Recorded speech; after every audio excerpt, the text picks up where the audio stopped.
Le topo de sa présentation, c'était faire un point sur les TEP numériques, puisqu'en parallèle avec les développements des gamma caméras dont on vient de parler, on a aussi des développements assez impressionnants sur la qualité d'image en TEP. Alors ça, je clique bêtement, voilà. Donc il commence assez fort pour vous rappeler ce que c'est que la médecine nucléaire. Donc on va... Comment je fais, Laetitia? Je suis paumé, là. Ah, c'est là qu'il faut cliquer. Voilà. Donc, juste pour rappeler que la médecine nucléaire, c'est une imagerie moléculaire, on va dire par essence, c'est-à-dire l'étude d'un biomarqueur, l'expression d'un mécanisme biologique et l'étude de ce mécanisme biologique par la localisation de la distribution d'un biomarqueur. Donc, il y a deux phrases que j'aime bien pour définir la médecine nucléaire. C'est la définition que nous donnent nos amis américains, c'est rendre visible l'invisible. Et l'autre phrase, c'est on ne regarde pas le monde comme il est, mais le monde comme il fonctionne. Et vous avez ici une très jolie image, on en reparlera. Ça, c'est une image d'un tout nouveau scanner PET scan dont vous avez peut-être entendu parler, qui est fait par nos collègues chinois. C'est un PET scan corps entier, c'est-à-dire qu'il fait 2 mètres de long. On met le patient dans le tunnel et ce qu'on voit ici, c'est une injection par une veine du pied du radiotraceur. On voit le parcours, le cœur droit, les poumons, la distribution artérielle et petit à petit la distribution au niveau du corps entier du traceur. Donc là encore, ces évolutions techniques nous permettent d'imaginer des applications qu'on n'aurait pas pu imaginer maintenant. Et je crois que la clé en médecine nucléaire, la médecine nucléaire avance sur ces deux piliers, les développements technologiques qui sont assez similaires à ceux que vous avez en scanner, c'est la course à la résolution, à la sensibilité, au débruitage, en sachant qu'en médecine nucléaire, nous, on est quand même les champions du monde du bruit, donc on a beaucoup de travail à faire pour débruiter nos images, et l'autre pilier, c'est les radiotraceurs. Et je pense que dans l'évolution de notre discipline, il faut qu'on regarde de façon très attentive, de bien synchroniser les projets, enfin les progrès radiopharmaceutiques et techniques, c'est-à-dire les nouveaux pharmaceutiques, quelles sont les demandes techniques nécessaires pour les utiliser au mieux, et inversement, les progrès techniques, quelles nouvelles portes ça ouvre pour les nouveaux radiopharmaceutiques. Voilà, donc ça, c'est des images classiques.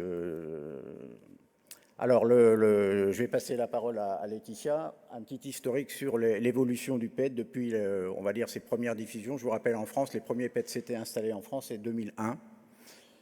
Et on est maintenant 20 ans après. Voilà, donc effectivement, ça c'est du coup des images qui ont été faites il y a 15 ans sur un premier Philips TEP Gemini, où pour avoir donc l'acquisition d'un TEP corps entier, le temps d'examen était à peu près de 30 minutes. Sur les dernières générations de ce qu'on va appeler les TEP analogiques, on va revenir sur cette notion juste sur la diapositive précédente, on a à peu près des temps d'examen qui sont de 20 minutes pour avoir donc un TEP corps entier. Et sur les dernières générations de TEP, donc c'est ce qu'on va appeler les TEP numériques, et c'est donc l'objet de l'innovation technologique en TEP pour la médecine nucléaire, on arrive à faire des examens corps entier chez les patients en seulement 6 minutes. Alors bien sûr, on arrive à faire ces examens parce qu'on a une meilleure sensibilité détection, et bien sûr, il faut à chaque fois vérifier et s'assurer que la qualité d'image est elle aussi améliorée. Alors la grande différence au niveau de la technologie en TEP, c'est ce qu'on va appeler donc dans un premier temps les TEP analogiques. Donc le TEP analogique, on a des cristaux, donc les cristaux c'est soit du BGO, soit du LSO, soit du LISO en fonction des constructeurs, et donc ce sont des cristaux qui sont adaptés pour détecter des photons gamma du coup qu'on détecte en TEP, donc du 511 kV, donc une énergie de photon gamma plus élevée que ce qu'on retrouve en scintigraphie. Et donc après ces cristaux scintillants, on a donc des tubes photomultiplicateurs, et après on arrive à positionner l'interaction à partir donc d'un circuit analogique. Et donc au final, on a globalement une perte de signal sur l'ensemble de cette chaîne de détection. Sur les derniers TEP, donc la dernière génération de TEP qu'on va appeler TEP numérique, on a cette fois donc le même cristal scintillant. Alors le même, on retrouve soit du LSO, soit du LISO. Et par contre, ils peuvent être redécoupés pour pouvoir gagner en résolution spatiale. Le type et la nature du cristal n'est pas modifié par rapport donc, à la TEP analogique. Et par contre, à la place d'avoir des tubes photomultiplicateurs, on va avoir des photomultiplicateurs à base de silicium. Et là encore, donc, on a une conversion directe du photon qui interagit dans le cristal en signal électrique. Donc, les avantages de ces détecteurs SiPM, vous le voyez, déjà, il y a l'encombrement. Enfin, c'est des détecteurs qui sont beaucoup plus compacts par rapport aux tubes photomultiplicateurs. On a une conversion directe, donc je viens de vous le dire. Et enfin, le gros avantage, c'est ce qu'on appelle donc la résolution temporelle du système. Et la qualité d'image aujourd'hui en TEP ne peut être différenciée de cette résolution temporelle. Et l'objectif, c'est qu'elle soit la plus faible possible. Alors, pourquoi elle doit être la plus faible possible ? C'est justement pour récupérer donc, le meilleur rapport signal sur bruit, puisqu'effectivement, nos images de médecine nucléaire sont de base assez bruitées. Alors, comment ça se passe la détection en TEP? On injecte du coup au patient un radiopharmaceutique qui va émettre donc, un émetteur β+, qui rencontre un électron de la matière, et la réaction d'annihilation se produit. Et donc, on a production de 2 photons gamma d'énergie 511 kV. Ces photons gamma, ils sont émis ce qu'on appelle en coïncidence, c'est-à-dire qu'ils partent dans des directions opposées à 180 degrés l'un de l'autre, et ils ont la même énergie de 511 kV. Et donc, la résolution temporelle, c'est ce qu'on appelle le temps de vol en TEP. L'objectif, c'est une fois qu'on a la meilleure résolution temporelle avec ces TEP, ça va être de pouvoir repositionner avec précision la position de l'interaction. Pourquoi? Puisque l'objectif de ces TEP qui ont donc cette fonction temps de vol, ce sont des TEP qui doivent avoir une très faible résolution temporelle pour pouvoir détecter avec précision le temps mis par chacun des photons pour arriver sur la couronne de détection. Donc, sur des TEP sans temps de vol, donc analogique, la probabilité d'interaction le long de ce qu'on appelle la ligne de réponse est équivalente. Donc, au final, il va falloir beaucoup de réactions et de détection en coïncidence pour pouvoir positionner correctement le point d'interaction. Sur ces TEP temps de vol, on va arriver à mieux positionner ce point d'interaction. Alors, qu'est-ce que ça veut dire en pratique? On voit ici donc un TEP qui n'a pas de temps de vol et donc des résolutions temporelles qui sont assez élevées. La probabilité qu'il y ait une interaction se situe sur ce qu'on appelle cette ligne de réponse. Et vous voyez ici qu'au plus on diminue cette résolution temporelle, au plus on va arriver du coup à mieux cibler la position d'interaction là où l'endroit, donc le β+, a rencontré l'électron de la matière. Alors aujourd'hui, on est plutôt ici sur des temps de vol donc de ces TEP numériques qui utilisent ces détecteurs SiPM de 250 à 350 picosecondes suivant les constructeurs. Et bien sûr, le rêve de tous les physiciens, des médecins, je ne sais pas, mais au moins des physiciens, c'est d'avoir des résolutions temporelles excellentes. Et dans ces cas-là, on n'aura plus besoin de reconstruction itérative. Et donc, on obtiendra des images de bien meilleure qualité. On n'en est pas encore, mais compte tenu des progrès technologiques, on peut l'espérer dans les prochaines années. Donc, au final, les performances de ces TEP numériques, donc à base de détecteurs SiPM, ils vont être liés, donc, bien sûr, à la configuration du détecteur. Et en fonction de ça, ça va déterminer donc, la sensibilité détection. La sensibilité détection, ça va du coup me donner une condition sur l'activité que j'injecte au patient et également sur le temps de mon examen. Bien sûr, avec cette résolution temporelle, je pourrai réaliser des acquisitions beaucoup plus rapidement pour la même activité injectée. On a également donc, des algorithmes de reconstruction qui intègrent ce qu'on appelle la PSF, qui permettent en fait, de modéliser la résolution impulsionnelle du système. Et donc, par l'ensemble de ces outils, on va pouvoir du coup optimiser l'ensemble de ces performances. Donc aujourd'hui, il y a 3 constructeurs sur le marché qui proposent ces TEP SiPM. Donc le premier, General Electric. Vous avez également Philips qui propose un TEP numérique et Siemens qui a également donc, 2 modèles de TEP numérique. Alors on voit que chaque constructeur a redéfini la taille de ses cristaux pour obtenir les meilleures performances. Vous retrouvez ici donc la résolution temporelle, donc c'est ce que je vous disais, on est à peu près entre 215 picosecondes et 385 picosecondes. Et ce qu'on appelle donc le axial field of view, c'est le champ de vue axial qui permettra du coup de réaliser des acquisitions plus rapidement.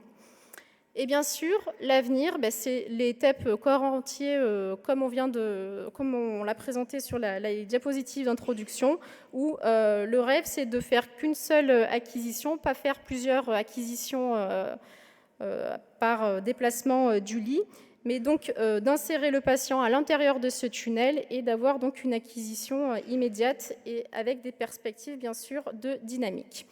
Alors en pratique, une fois qu'on a évalué un petit peu tous les paramètres qui peuvent interférer sur les performances de ces TEP numériques, on regarde ce que ça donne sur une étude sur fantôme.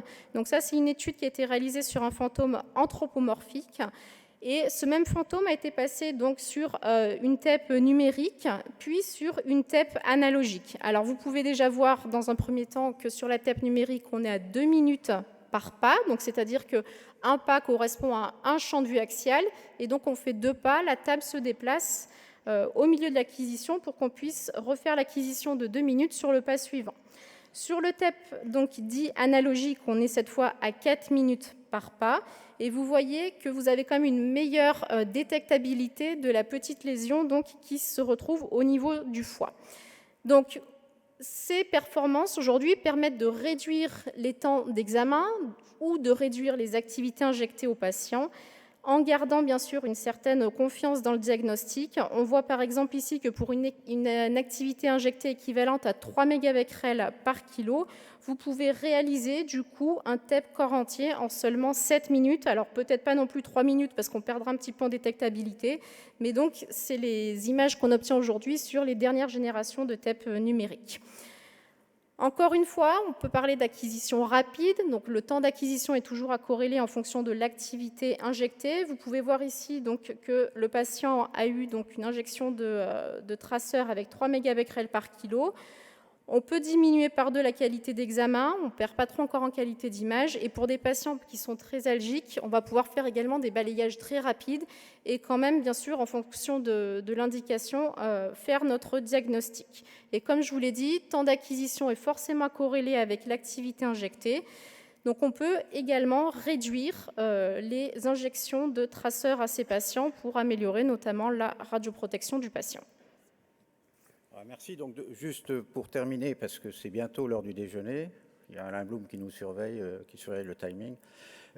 Quelques exemples. Donc, ça, c'était un examen au FDG. Alors, vous savez que le FDG n'est pas c'est le traceur de très loin le plus utilisé en oncologique, mais ce n'est pas un traceur spécifique de l'oncologie.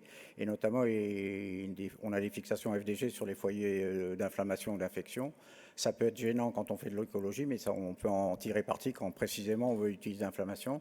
Là, vous voyez qu'on arrive à des résolutions qui nous permettent de voir assez nettement et d'évaluer assez nettement les fixations du FDG sur les parois artérielles. Alors là, c'est pour vous donner quelques exemples de détectabilité et pour vous montrer où on en est dans la détectabilité de tout petits patients. Donc ça, on est dans du cancer de la prostate avec un PET à la fluorocholine.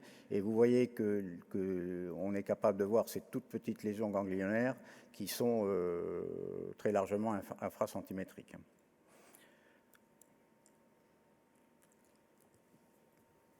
Donc là encore, c'est un patient qui est suivi pour un cancer de la prostate. Il a eu un PET, il a eu 2 PET à la choline qui étaient négatives. Et sur le PET au PSMA, on arrive à distinguer ces petits foyers qui sont de l'ordre de 3 à 4 mm. Mais comme le taux de fixation du PSMA sur ces foyers est assez élevé, malgré la petite taille qui est absolument limite en termes de résolution spatiale pure, comme la fixation du traceur sur ces petits foyers est importante, on arrive à avoir une détectabilité. Donc c'est pour vous donner une idée de là où on en est sur la détectabilité de toutes petites lésions avec ces nouveaux PET numériques. Alors un autre exemple, un autre intérêt potentiel qui est probablement assez majeur, c'est quand on fait du PET au FDG, on fait quelque chose d'assez basique, on injecte le FDG au patient, on attend 1 heure et on met le patient dans la machine. Et on dit la fixation du traceur à 1 heure est représentative de l'existence ou non de la tumeur et éventuellement de l'agressivité de la tumeur. En fait, pourquoi on fait ça? Parce que les premiers examens qu'on a fait au FDG, on a fait des essais sur 10 patients. On s'est aperçu que le plateau de fixation du FDG, c'était au bout d'1 heure. Et à partir de ce moment-là, tout le monde a dit on fait les examens après 1 heure.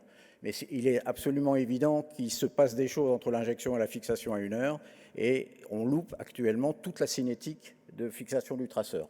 il est plus que probable qu'une tumeur qui fixe très rapidement le traceur n'ait pas tout à fait le même profil qu'une tumeur qui fixe le traceur plus lentement, même si à 1 heure, on a le même taux de fixation.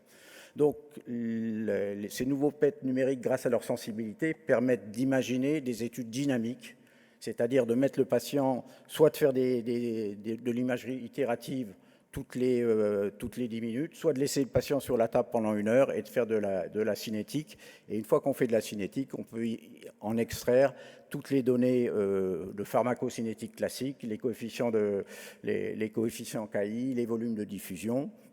Et c'est probablement une des pistes de développement majeures en médecine nucléaire, avec le développement de nouveaux radiopharmaceutiques qui seront de plus en plus spécifiques, sur lesquels on risque d'avoir des activités injectables qui sont très faibles compte tenu de la rareté et de la difficulté de synthétiser ces traceurs. Donc ces nouveaux progrès technologiques, non seulement ça permet de faire des images plus rapides de meilleure qualité, mais probablement ça ouvre des perspectives qu'on ne pouvait pas avoir avec nos TEP actuels. Voilà, et ça c'est le professeur Pierre-Yves Salin qui vous remercie de votre attention. Mais...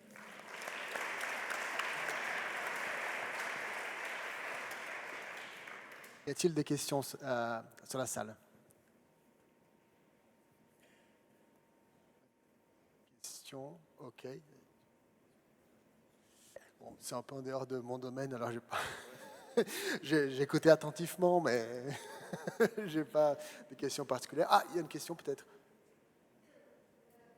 Il y a un micro, s'il vous plaît.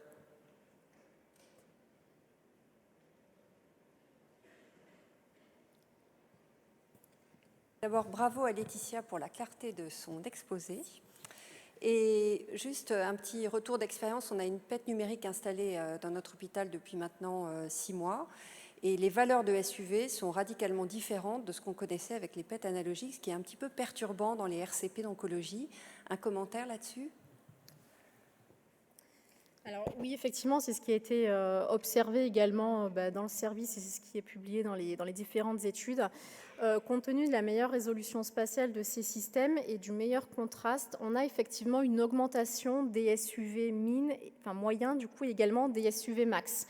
Donc c'est assez stabilisant et aujourd'hui, il n'y a pas vraiment de solution miracle, si ce n'est qu'effectuer une reconstruction supplémentaire sur ce TEP numérique en dégradant la qualité d'image pour retrouver une qualité d'image équivalente à ce qu'on avait sur le TEP analogique. Alors, je parle du coup de cette reconstruction supplémentaire uniquement pour le suivi SUV, clairement, puisqu'on n'a aucun intérêt à dégrader une qualité d'image alors qu'on veut au contraire l'augmenter.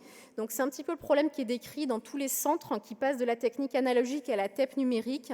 Et même aujourd'hui, par exemple, l'organisme européen de médecine nucléaire, quand on demande des accréditations de ces nouvelles machines pour participer à des études cliniques, il nous demande de rajouter des filtres gaussiens, de dégrader la qualité d'image pour pouvoir rentrer dans ce qu'on appelle un gold standard. Donc ça va probablement évoluer, mais c'est vrai qu'aujourd'hui, si on regarde juste une différence en termes de SUV, on a des SUV qui sont plus élevés sur une technique numérique par rapport à une technique analogique. Un petit complément de réponse, c'est très clairement nos SUV en médecine nucléaire sont mal standardisés, c'est un vrai problème. Ça dépend fortement de la machine. Il y a au moins 4 SUV différents. S'il y en a 4, ça veut dire qu'il y en a au moins 3 mauvais. Donc il y a un vrai travail de standardisation chez nous. Et pour répondre à la disparition entre les machines, il y a maintenant des tests en cours, notamment chez Irène Buvin, où justement, en étudiant les performances des machines, de faire du recalage, c'est-à-dire on tient compte de la résolution de la machine et on corrige le SUV en fonction de ça. Et avec d'ailleurs aussi des techniques d'apprentissage sur des bases de patients. Donc on peut espérer que dans 1 an, on aura des outils de standardisation des SUV sans avoir besoin de dégrader les qualités d'image. Bon, merci beaucoup, on va s'arrêter là. Merci pour votre attention.